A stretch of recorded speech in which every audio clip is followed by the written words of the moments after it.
ऐसा ब्राह्मी स्थिति प्राप्त नैनाम प्राप्य विमोहियति।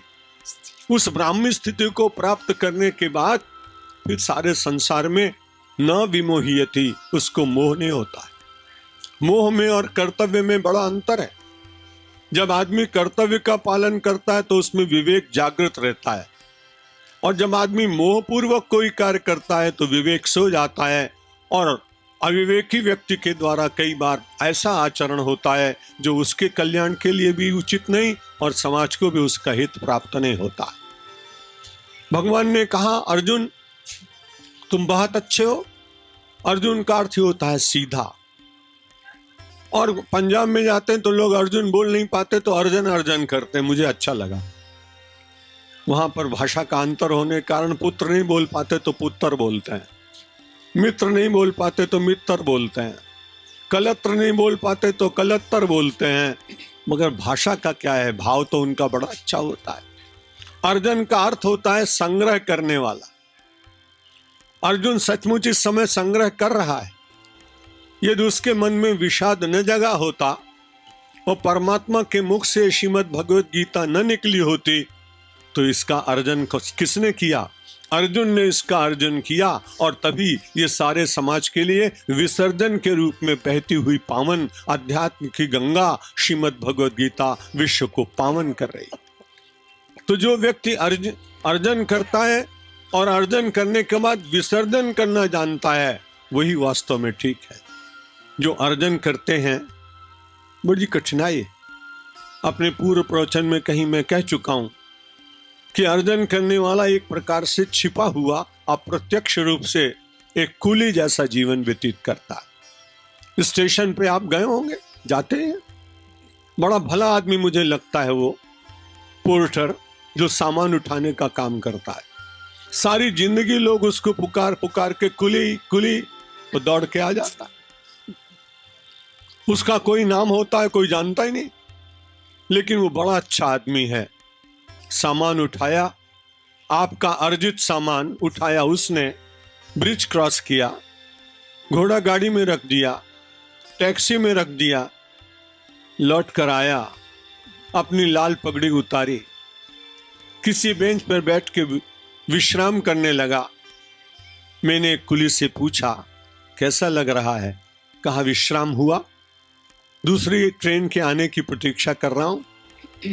अब कैसा लग रहा है? बोला, बहुत अच्छा, अब कुछ भार है नहीं, जिसका भार था मैंने उतार के उसका रख दिया। मैंने कहा, तुम बहुत अच्छे आदमी हो, क्योंकि बाहर से दिख रहे हो कुली, लेकिन भीतर से तुम अच्छे साधक हो, इसलिए कि तुम किसी भार को अपना भार मानते नहीं, सबका भार उठा उठा के अलग अलग स्थान पे रख देते हो। बुरा मत मानो, आप और हम भी बुरा न माने, वो कुली हमसे ज्यादा अच्छा है, क्योंकि वो भार उतार देता है और हम निरंतर भार को लादे लादे घूमते हैं। हमको कोई कुली नहीं कहता, ये अच्छी बात। लेकिन कभी विचार करें तो ऐसा ही जीवन व्यतीत होता ना। भार परमात्मा के चरणों में डाल लेना चाहिए।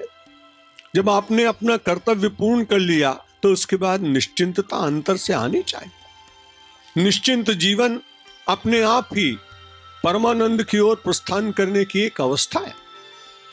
कल मैंने आपको निवेदन किया, अर्जुन बहुत बोला भगवान के साथ, भगवान ने बोलना बंद कर दिया। भगवान ने जब बोलना बंद कर दिया तो अर्जुन के मन में पीड़ा जागी। कोई प्रिय व्यक्ति किसी प्रिय के साथ न बोले तो उस वेदना का अनुभव उसी व्यक्ति ने किया होगा जो अपने प्रिय से बात करना चाहता है। यह अनुभव की बात। तो उस समय उसने कहा, महाराज आप मुझे उपदेश कीजिए। और कल आपको श्लोक बता दिया था, आपको याद भी हो गया होगा। और वहां उसने कहा, महाराज मैं प्रपन्न हो गया हूं। प्रपन्न और शरणागत दो शब्द गीता में आते हैं। सर्वधर्मान परित्यज्य मामेकम शरणम व्रज, ये 18वें अध्याय में आता है और ये दूसरे अध्याय का श्लोक है। अब विचार करने की बात है कि प्रपन्न और शरणागत लगभग एक जैसे दिखाई पड़ते हैं, लेकिन यहां अर्जुन कहता है कि प्रपन्न हूं मैं, अभी भी उसका कहीं कर्तृत्वाभिमान बाकी है। रामकृष्ण परमहंस ने इसका बहुत अच्छा वर्णन किया। जो प्रपन्न होता है उसके भीतर कहीं न कहीं अपने बल का थोड़ा सा अभिमान रहता है। जैसे उदाहरण दिया उन्होंने कि बंदर का बच्चा अपनी बंदरिया मां के पेट को स्वयं पकड़ कर बैठा है, मां ने उसको पकड़ा हुआ नहीं होता। ध्यान से देखिएगा, उस बंदरिया के बच्चे ने अपनी मां को स्वयं दोनों हाथ से जकड़ कर पकड़ा होता है। यह है प्रपन्न, मैंने भगवान को पकड़ा है। और दूसरी तरफ रामकृष्ण परमहंस कहते हैं कि बिल्ली के बच्चे को देखो, वो कहीं चुपचाप बैठा होता है, 2-3 दिन का बालक, वो बार बार जाकर के बिल्ली अपने बच्चे को देखती है। जो शरणागत होता है उसको भगवान देखते हैं, और जो प्रपन्न होता है वो अपने बल से भगवान को पकड़ता है, इसलिए भगवान उसको देर में मिलते हैं। दूसरे अध्याय के प्रपन्न हुए अर्जुन को 18वें अध्याय में शरणागति मिलती है। कैसी विचित्र बात। लेकिन हम तो प्रपन्न भी नहीं होना चाहते, बड़ी कठिनाई। हम तो या संपन्न होना चाहते हैं और या फिर हम विपन्न होना चाहते हैं। संपन्नता के लिए सारे संसार में होड़ लगी हुई है, मिलना चाहिए, लेकिन केवल संपन्नता बढ़ती चली जाएगी तो बड़ी कठिनाई होगी। उस संपन्नता के साथ में संस्कार जुड़ते रहने चाहिए। संपन्नता को शुद्ध करने का उपाय है संस्कार, और संस्कार प्राप्त करने का उपाय है परमात्मा की स्मृति, प्रार्थना और शास्त्रों का स्वाध्याय और जीवन की पवित्रता। इस जीवन की पवित्रता को जितना जितना हम प्राप्त करने का प्रयत्न करेंगे, और परीक्षा देनी पड़ती है, केवल कहने से काम नहीं होगा, स्वयं को अपने आप देखना होगा। यथा चतुर्भी कनकम परीक्षते, जिस तरह से कनक की परीक्षा होती है, पहले कसा जाता निघर्षण छेदन तापताड़नय, तथा चतुर्भि पुरुषम प्रति परीक्षते श्रुतेन शीलेन गुणेन कर्मण। 4 प्रकार से होता है। सुनार के पास आप ले गए, स्वर्णकार के पास आप, और आपने कहा ये सोना मुझे बेचना है, तो तुरंत तौल करके आपको पैसा नहीं दे देगा। उसके पास एक काला सा पत्थर होता है, हिंदी में हम सब लोग उसको कसौटी कहते हैं, गुजराती का पूरा ज्ञान नहीं है, बीच बीच में सीखता हूं, और विद्यार्थी अपने को सारे जीवन मानता हूं। संत शिरोमणि तो सबने मिल के दे दिया, पर मैं तो अभी संत बनने का प्रयत्न कर रहा हूं, हो जाएगा। अब चूंकि किसी को पहले उपाधि मिलती है, किसी को बाद में मिलती है, अब मैं रोज सवेरे देख लिया करूंगा कि भाई संत शिरोमणि बनना है आपको, क्योंकि वहां इतने 1000 लोगों ने ये आपको अवार्ड दिया था। वैसे मैं तो परमात्मा के चरणों का दास बन जाऊं और वो अवार्ड मिले, वही मेरे लिए बहुत पर्याप्त है। बहुत प्रसन्न। यथा चतुर्भि कनकम परीक्षते, अब सोने को आप ले गए, उसने कसौटी पे कसा, लेकिन उसने लगा कि अभी इसकी और परीक्षा होनी चाहिए, निघर्षण। फिर उसने उसको काटा, काटने के बाद फिर उसने कहा कि नहीं, अभी लगता नहीं है, अभी पूरा संतोष हुआ नहीं उसको कि कितना स्वर्ण है इसमें। निघर्षण छेदन ताप, और उसके बाद फिर उसने अग्नि में डाल दिया। अग्नि में डालने के बाद फिर उसको हथौड़ी से फिर उसको पीटा, और पीटने के बाद देखा कुछ शेष तो नहीं है। तब उसने कहा, भाई आप तो इसको 10 ग्राम बता रहे थे, लेकिन ये 4 क्रियाएं करने के बाद इसमें तो केवल 3 ग्राम सोना है, बाकी तो सब तांबा मिला हुआ था, इसलिए वो सब जल गया। यथा चतुर्भि कनकम परीक्षते निघर्षण छेदन ताप ताड़ने, और उसमें जितना शेष बचा वो शुद्ध सोना बचा। उसका मूल्यांकन हुआ, लेकिन स्वर्ण ने कभी चिंता नहीं की कि इतनी कठिन परीक्षा मेरी ली जा रही। न वो रोया, न वो चिल्लाया, न उसने कोई उपालंब दिया। जो कुछ भी करना था करो, और जो कुछ मेरा स्वरूप है अंत में प्रकट हो जाएगा, उसका मूल्यांकन होगा। ठीक इसी प्रकार से तथा चतुर्भि पुरुषम परीक्षते, हमारी और आपकी 4 तरह से परीक्षा होती है। कोई बताता नहीं, अच्छी बात है। श्रुतेन, आपका मन कौन से ग्रंथ के पढ़ने में लग रहा है ज्यादा? आप सात्विक पढ़ रहे हैं, राजसिक पढ़ रहे हैं, या तामसिक पढ़ रहे हैं? श्रुति, जो स्वाध्याय है उससे व्यक्ति का पता लगता है। यदि उसका बार बार केवल नवल कथाएं पढ़ने में मन लगता है तो समझ लो कि राजसिक है और वासना प्रिय है। यदि उसको बहुत सारी वीरता की कविता पढ़ने का मन होता है तो लगना चाहिए कि इसके भीतर शौर्य। यदि उसको भगवान की भक्ति के गीत गाते, नरसिंह मेहता का पद गाते हृदय गदगद होता है तो समझना चाहिए ये व्यक्ति भक्त हृदय। श्रुतेन और शीलेन, कैसा आपका स्वाध्याय है इसे चुपचाप कोई जाके देख ले और पता लगा ले कि पढ़ता क्या है। श्रुतेन शीलेन, और उसके बाद उसके जीवन में नम्रता कितनी, जिससे जिससे उसने प्राप्त किया उसके प्रति कृतज्ञता का भाव उसके भीतर कितना।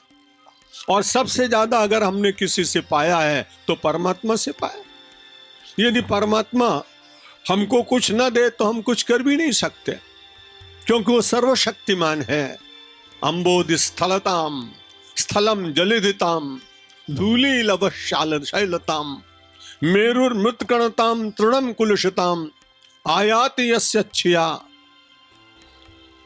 वन्निम शीतलताम हिमम दहनताम आयाति यस्यच्छया लीला दुर्ललिताद्भुत व्यसनिने देवाय तस्मै नमः। परमात्मा की शक्ति कितनी है? परमात्मा में बहुत बड़ी शक्ति है। वो कहते हैं कि परमात्मा तृण से कुलुष बना देता है, वज्र बना देता है, और वज्र को तृण बना देता है। जहां हिम हो वहां अग्नि प्रकट कर देता है। आश्चर्य की बात है कि नहीं? बद्रीनाथ तो गए हैं बहुत सारे लोग आप, वहां जाते जाते आपने देखा चारों तरफ श्वेत बर्फ दिखाई पड़ रही है और बीच में तप्त सरोवर। तो हिम के भीतर भी अग्नि प्रकट करने का इतना बड़ा महान कार्य वो परमात्मा ही करता है। तृणम कुलशताम, एक छोटे से तणखले में भी वो वज्र की कठोरता दिखाई पड़ती है, कुलिश दिखाई पड़ता है। वो दृश्य मुझे याद आ रहा है। इस बात के साक्षी जानकी जी। रावण उनका अपहरण करके ले गया। सीता जी के प्रति उसके मन में दुर्भाव बार बार जगता है, लेकिन फिर वो शांत हो जाता है। जब उनके पास पहुंचता है सीता जी का तेज, अभी तेज की बात आपने सुनी थी हमारे आदरणीय डॉक्टर श्री प्रभुदास जी पटेल से, कि तेज होता है मनुष्य के भीतर तो बड़ा प्रसन्न रहता है। हनुमान जी भी कभी कभी भूल तो जाते हैं, इसलिए उनसे हमें कहना पड़ता है कि आपन तेज समारोह आपे, तो तीनों लोग हाँकते कांपे। इसलिए तेज की बड़ी महिमा है। अब जानकी जी का अपहरण तो कर ले गया, मन में उसके दुर्भाव भी जागता है, लेकिन जब उनके पास जाता है तो बोल नहीं पाता। जानकी जी का तेज उसको प्रतिहत कर देता है, चुपचाप बैठता है। लेकिन एक दिन उस दुष्ट आदमी के मन में, बड़ा वेदज्ञ है, केवल वेद पढ़ने से, शास्त्र पढ़ने से कोई महान हो जाएगा ऐसा मत सोचिए। पुनः आचारहीनम न पुनन्ति वेदाः, वेद भी आचरणहीन को कभी शुद्ध नहीं कर सकते। इसलिए वेद की अपेक्षा आचरण की महिमा अधिक। हमारे यहाँ बहुत ऐसे महात्मा हुए जो वेद नहीं जानते थे, लेकिन उनके अनुयायी सैकड़ों हजारों, क्योंकि आचरण बोलता था। वेद पढ़ना बहुत अच्छी बात है, हमारे प्राचीन ग्रंथ हैं, उनका सम्मान होना चाहिए, उनका प्रचार होना चाहिए, लेकिन केवल वेद के कार्य से काम नहीं चलेगा। आचरण की शुद्धि से व्यक्ति के भीतर जो तृप्ति, जो शौर्य, जो एक स्वाभिमान अंतर में जागता है, वो बड़ा अद्भुत होता है। अब एक दिन बड़ी कठिनाई हुई। अपने दुष्ट प्रस्ताव को उस बेशरम रावण ने सीता जी के सामने रख दिया कि मैं तुमको अपने अंतःपुर में ले चलना चाहता हूं, मैं तुमको अपने अंतःपुर में स्वर्ण पर्यंक पर विश्राम कराऊंगा, तुम चलो। सीता जी ने सोचा कैसा दुष्ट व्यक्ति है, और किसी पराये पुरुष के साथ में बात करना यह भी ठीक नहीं, इसलिए कोई साक्षी होना चाहिए। राम जी कभी पूछेंगे कि तेरे साथ रावण ने बात की तो कोई वहां था, आज यहां कोई है नहीं, कोई राक्षसनी भी नहीं है, कोई राक्षस भी नहीं है, कोई मेरा सहायक भी नहीं है, अब मैं क्या करूं? विचार करते करते अचानक दृष्टि जब नीचे गई तो वहां उन्होंने देखा दूब थी, हरी दूब, जैसे आप यहां बैठे, लॉन बड़ा अच्छा था। जानकी जी ने उस दूब में से एक तणखला उठा लिया और तणखला लेकर बीच में रखा। कैसी अद्भुत कल्पना है। जानकी जी ने कहा, देख तणखला, तू मेरा भाई है, मेरा भी जन्म धरती से हुआ और तेरा भी जन्म धरती से हुआ, इसलिए तू मेरा भाई है। इस समय भाई का काम करना तू। और जैसे ही तणखला हाथ में जानकी जी ने लिया, रावण कांपने लगा। रावण कांपने लगा, भागने की चेष्टा करने लगा। जानकी जी ने पूछा, क्या हुआ? बोला, इस तणखला में से 50 तलवारें निकल रही हैं, वो मेरे सिर को काट डालेंगी, इसलिए मैं भाग रहा हूं। एक तणखला के भीतर भी अनेक तलवारों की शक्ति देना परमात्मा के हाथ की बात। और भारतीय संस्कृति की कैसी अद्भुत बात कि आपके भीतर नैतिक बल हो और फिर राक्षस भी सामने आ जाए तो भी आपकी बात से वो डरेगा। इसलिए गांधी जी की महिमा मैं मानता हूं। ये अकेली एक छोटी सी लाठी लेकर पूरे देश को जागृत करना, लोगों को कारावास में लाखों की संख्या में ले जाना।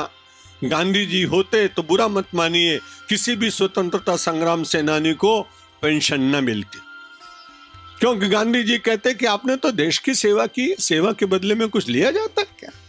लेकिन बात के कुछ लोगों ने किया, अच्छी बात है। जिन्होंने इतना श्रम किया था, उनकी वृद्धावस्था में उनको किसी के सामने याचना न करनी पड़े, ये योजना भी अच्छी है। मैं उसकी वंदना करता हूँ, प्रशंसा करता हूँ। लेकिन यदि गांधी जी होते तो निश्चित रूप से वो इसका निषेध करते, क्योंकि उसमें जो तेज है साधना का, जो बलिदान का, जो त्याग का, जो स्वार्थ त्याग का, इसके द्वारा भी तेज की प्राप्ति होती है। भगवान के प्रपन्न क्यों होना चाहिए? क्योंकि उसके भीतर इतनी शक्ति है। लीला अद्भुत व्यसनिने देवाय तस्मै नमः। संस्कृत के इस श्लोक लिखने वाले महापुरुष ने भगवान के लिए एक व्यंग किया। कहा, महाराज ललित लीलाएं तो आपकी बड़ी अच्छी लगती हैं, लेकिन आप कभी कभी दुर्ललित लीलाएं करते हैं जो मानव के मस्तिष्क में आती नहीं, समझ नहीं सकते। ऐसी दुर्ललित लीलाएं करते हैं। दुर्ललित लीला तो है ही। एक मनुष्य के रक्षण करने के लिए, एक प्रहलाद के रक्षण करने के लिए परमात्मा कितना सुंदर है, बांके बिहारी कितने सुंदर हैं, रास बिहारी कितने सुंदर हैं। वो सुंदर भगवान अपने भक्त का रक्षण करने के लिए आधा शेर और आधा मनुष्य बन जाए, नृसिंह बन जाए, ये दुर्ललित लीला नहीं है तो और क्या है?